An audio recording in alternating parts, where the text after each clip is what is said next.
Profesor Tiberio, usted ha sido un hombre juicioso en la reseña, en el cuidado de las actas, de la información, de las publicaciones, los objetos, todo lo que llega, digamos, a su memoria infinita, también usted busca organizarla y parte de eso ha sido un trabajo tan juicioso. Yo me traje el libro, que es la segunda edición de este libro de Escuela de Medicina de la Universidad, ¿cierto? Ciencia y Presencia en la Historia. Ya esta es la segunda edición, trabajo absolutamente minucioso. Usted no es historiador, pero le confieso pues que tiene todo para tener el honoris causa en ese sentido.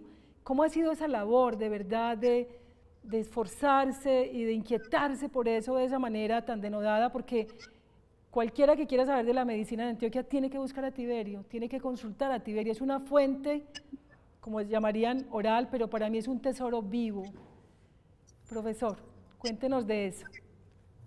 Gracias, no, es por la inquietud y porque la mente es un ático, como decía Chaplin, donde se guardan cosas en el tarso que algún día servirán. Desde muy joven yo llevo libretas, tengo más de 100. Inclusive cuando alza el año rural en Abriaquí y en Frontino, fui acumulando frases de los pacientes, que es un pequeño glosario rural de la medicina, pequeñas anécdotas, grandes milagros que hice en esa época. Entonces todo eso se iba notando. Después con los profesores los conocía y fue entrevistando a muchos. Yo entrevisté al doctor Vélez Escobar en una época donde estaba un poco olvidado y volvió a salir en el libro de la universidad, una entrevista muy interesante, al doctor Héctor Abad Gómez y a otros 70 profesionales que retratan de manera cercana todas esas vivencias de nuestra pequeña escuela que se va volviendo grande hasta llegar a cumplir los 150 años. Entonces he ido recogiendo de esa forma como me enseñaba la doctora María Teresa. Son pequeños tejidos que se van hilando, que se van sumando, ir formando una especie de colcha de la historia con unos resultados sorprendentes. En este libro que mencionabas, Enciclopedia Inacabada, son pequeñas historias, son fotografías, son anécdotas, son poesías, de tal manera que quien lo lea va formando su propia historia e ir entendiendo momentos emocionantes y dramáticos e interesantes. Yo quería agregar una anécdota muy interesante. No sé por qué razón Héctor Abad Gómez conocía a la doctora Clara Glotman. Clara Glotman venía de Rumania y estudió en la Isabel Católica con muy buenas notas y no sabía si enfrentarse a medicina porque allá no recibían mujeres. Fue a hablar con el doctor Alonso Restrepo Moreno y él le dijo, no hay ninguna cuestión en el reglamento que impida que las mujeres presenten el examen. Presentó y ganó, pero ella no sabía y salió a cujuninear, como se decía, y se encontró con Abad Gómez y Abad Gómez le dijo, Clara, pasaste a medicina, le gritó de una cera a la otra y desde esa época esa fue nuestra primera mujer graduada y desde eso viene toda esta historia que la complementó muy bien la profesora Vilma. Absolutamente, Tiberio, y pues, y profesora Vilma, yo quisiera preguntarles a continuación a los dos sobre la reflexión que les trae, como iniciamos esta conversación, que les trae la pandemia y el COVID-19 como una situación que, si bien en la historia se ha dicho que la humanidad lo ha vivido y que de esta vamos a salir, como dicen muchos, no obstante, nuestra experiencia humana nos hace inéditos en este trasegar, en este momento. No poder salir, no poder encontrarnos. Comparto con la doctora Vilma también ese agobio de sentir que los jóvenes y los niños no puedan tener esa socialización que es tan importante y que hace parte fundamental del alimento para tener también una forma de afirmarse y de relacionarnos en la vida. ¿Cómo ven ustedes este momento en particular y qué lugar específico podrían encontrarle a la salud pública en cuanto a lo que ella representaría para poder constituir una garantía de derechos humanos? Y ahí traeríamos un poco también esa experiencia de ustedes con un maestro como Héctor Abad Gómez, a propósito de sus libros sobre la ética de la salud pública, sobre la educación pública extramuros, la medicina que iba a los lugares más recónditos de la ciudad y que tenía claro que la salud era un asunto integral, que tenía que ver con el alimento, con el abrigo, con el amor, incluso con esas famosas 5 A's que él menciona. Para ustedes, ¿cuál sería esa reflexión hoy profunda de la necesidad de una salud pública integral donde los derechos humanos juegan un papel importante? Profesora Vilma. Yo creo que por primera vez estamos hablando de prevención más que tratamiento, porque tenemos que estar seguros que eso que nos enseñó Héctor Abad, que nos llevaba a las casas a ver primero qué estaba pasando allá, no si había enfermos, sino qué estaba pasando. Eso es lo importante ahora. Es un sistema diferente de medicina que tiene que estar más orientado a la prevención que antes. Pero lo demás es la incertidumbre. No sabemos qué va a pasar. Estamos absolutamente en un limbo, porque no sabemos nada. Nadie nos puede decir, ¿hasta cuándo va a durar esto? ¿Qué va a pasar? ¿Se va a acabar o no? ¿Para dónde vamos? Es impresionante. Sí, la incertidumbre como certeza, ¿no? Pareciera que es como el signo de este momento y sigamos esperanzados, pero también hay que ser un pesimista ilustrado, como dicen por ahí. Profesor Tiberio, usted que estuvo tan de cerca con Héctor Abad y no solamente de él, sino que también ha bebido de las fuentes de maestros como Manuel Uribe Ángel, Ignacio Quevedo y otros, ¿cuál es esa lección de verdad que nos entrega este momento con una visión integral sobre la salud y en este caso de la salud pública con enfoque de derechos humanos? Todo esto es muy interesante y habría para hablar sobre diferentes túneles del conocimiento, pero Abad Gómez fue el pionero y por eso fue declarado anatema y excomulgado por predicar estas teorías de llegar a los proletarios y llegar a todos, y que había que salvar a las novias porque estaban muriendo de fiebre tifoidea. Abad Gómez fue el primero que propuso, hizo un congreso de que la violencia se debía estudiar desde el punto de vista científico como se estudian otras enfermedades, y eso lo dejó escrito.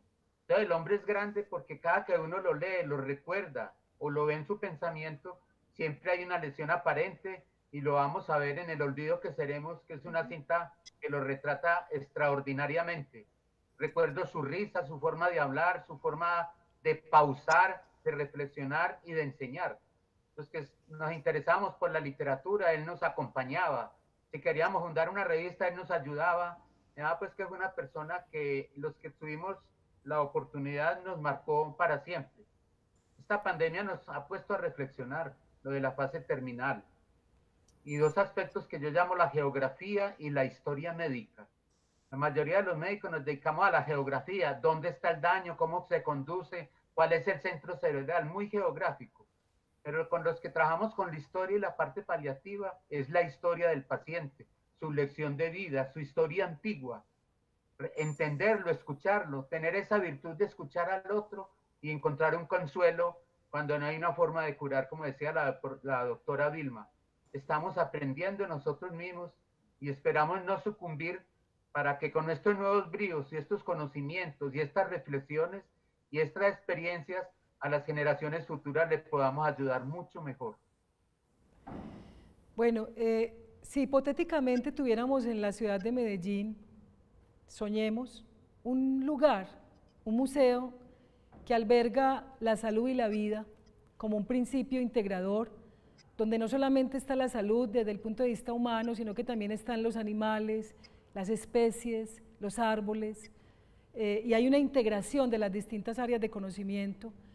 ¿Ustedes cómo verían su quehacer específico, la nefrología infantil y la anestesiología, los cuidados paliativos, incluso la magia desde la medicina también? ¿Cómo la verían reflejada en un museo de la salud si tuviéramos la fortuna de tener un museo de esas características integrales, holísticas, abiertas al pensamiento y a la acción en la ciudad de Medellín? ¿Cómo se sueña en su área de conocimiento aplicada a un museo? Profesora Vilma. Una de las cosas que uno busca cuando viaja en los países diferentes son los museos de antropología, de arte. Es decir, como decía Tiberio, el conocimiento a través de fotos, a través de cosas así que nos enseñan más que inclusive que los libros. De manera que cuando uno lee el programa que tiene el museo, ese que nos mandaron tan completo. Ve uno que sí, tiene mucha aplicación. La gente ahí va a ver, no va a aprender medicina, pero va a aprender cómo ha sido la evolución de la medicina a través del tiempo y cómo nos ha tocado luchar por conseguir cosas para que le sirvan a la humanidad. Absolutamente, profesora Vilma. Incluso usted menciona unos documentos que le han llegado y tienen que ver con una intención de reflexión que ha venido ya trabajando en la universidad hace casi 2 años, liderada por la Facultad de Medicina y la Rectoría, donde se han ido consignando unos conceptos, unas ideas alrededor de lo que posiblemente podría ser para la ciudad un espacio, un lugar expandido, por supuesto, a muchos otros ámbitos, para el cuidado de la vida y la salud y el cuidado de nosotros mismos y de los otros desde un concepto muy integrador. Profesor Tiberio, ¿cómo ve usted la magia que hace y su medicina y todo lo que conoce y tiene para entregarnos aplicado a un museo? Sí, un museo como el que estamos soñando, que con seguridad se hará realidad, no solamente la presentación de los objetos, la clasificación, el poderlos tocar y mirar, sino que con estos modernos métodos ya de la imagenología, que uno se pueda trasladar a la época romana, a la clase con los indígenas, hay muchas formas de llegar, o tener una figura de un hombre que puedan estudiar los estudiantes que lleguen de las escuelas, cómo es el corazón, cómo funciona en directo. Yo me imagino que el museo va mucho más allá y que es integrador, integra prácticamente todas las ciencias. Ahora, desde el punto de vista personal, anestesia, el dolor, el alivio, los cuidados paliativos y todos esos fenómenos cerebrales de las experiencias cercanas a la muerte, de los sueños, de la producción de sustancias que simulan las naturales y que los llevan a uno a sueños, a edenes, a paraísos, son cosas que podría uno soñar que ese museo lo va a albergar y hacer exposiciones o fotografía médica sobre personajes, por qué floreció la medicina en Antioquia, por ejemplo, son fenómenos que vamos a tener y estudiar en ese sitio integrador de ciudad, de país y de facultad. Y qué bueno que la Facultad de Medicina celebrara sus 150 años con la creación de este museo que ya va muy adelante. Así es, profesor. Bueno, estamos ya en este espacio final, el tiempo se nos fue, en una conversación realmente muy, muy agradable, muy edificadora, muy ejemplarizante. Ustedes son 2 seres muy generosos, de mucha dulzura para compartir lo que saben. Agradecemos de verdad este espacio que han sacado para conversar sobre la medicina, sobre nuestra propia historia y sobre lo que ha representado esos primeros regalos de la medicina, que sin ese regalo de la medicina no estuviéramos aquí, ahora presentes, relacionándonos, comunicándonos, viéndonos. La medicina ha sido un gran regalo para nuestra comunidad y para nuestra Antioquia.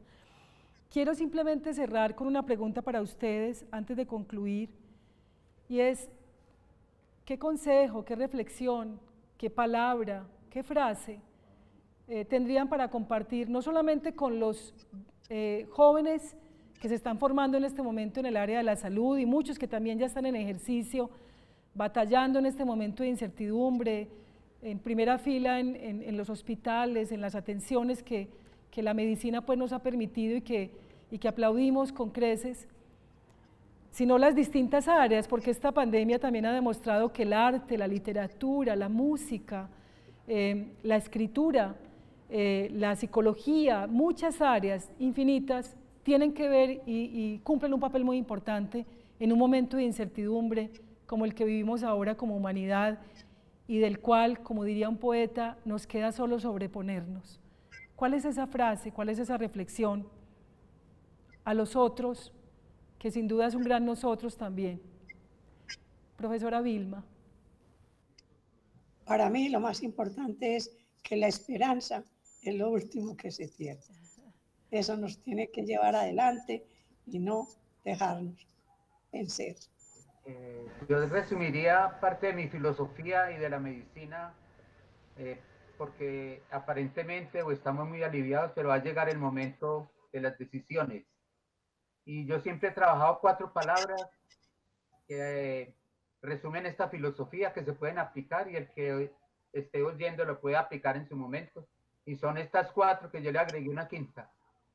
Te quiero, te perdono, gracias, adiós y nos veremos. Gracias. No, muchas gracias a ustedes. Nuestra gratitud inmensa desde el corazón por estos momentos entrañables, por traer esos objetos que nos hacen viajar a la memoria, que no es otra cosa también que reconocer lo que somos en un pasado que no está lejos, porque está dentro de nosotros, en un presente por reflexionar y construir, y en un futuro que se construye a partir de lo que hagamos ahora. Objetos entrañables de la medicina en Antioquia, esta saga de conversaciones que tendrá otros actores, otros ámbitos, nos van a enseñar mucho de nuestra condición de fragilidad como humanidad, pero también de nuestra gran fortaleza. Como diría Rilke, el poeta alemán, quien habla de victorias, sobreponerse es todo. Muchas gracias.